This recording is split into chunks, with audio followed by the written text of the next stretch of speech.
وزي كل سنة جاية وجايبه لكم معايا وصفة الكحك بتاعنا المحشي عجمية واللي من غير خميرة. رحت جبت الطلبات من حاج عرفة، وأهم حاجة ريحة الكحك بتاعته. وبسم الله هنحضر العجمية. فأول حاجة هتقدحوا الزبدة كده لحد ما يبقى لونها ذهبي خفيف وريحتها زي البندق.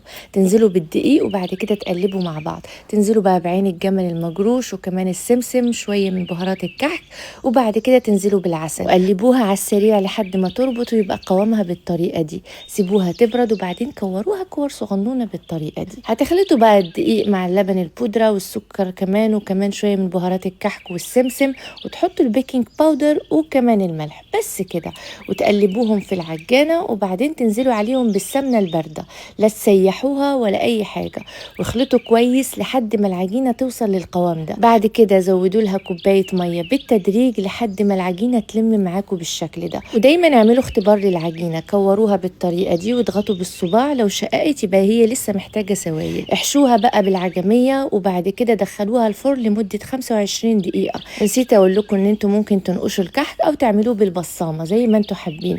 الفرن لازم يكون درجته 180 لا اقل ولا اكتر، وحاولوا تطلعوا الكحك من الفرن لونه ذهبي خفيف من تحت ومن فوق، ما تخلوهوش يتحرق بسرعه كده. رشوا عليه بقى السكر البودره واستمتعوا باحلى نتيجه للكحك بالعجميه. الكحك بالطريقه دي ولا غلطه، ممكن تلعبوا في الحشوات زي ما انتوا عايزين، بس النتيجه كحك بيدوب في البق. حتى بصوا لما بنقطعه بيبقى عامل ازاي، وبس والله.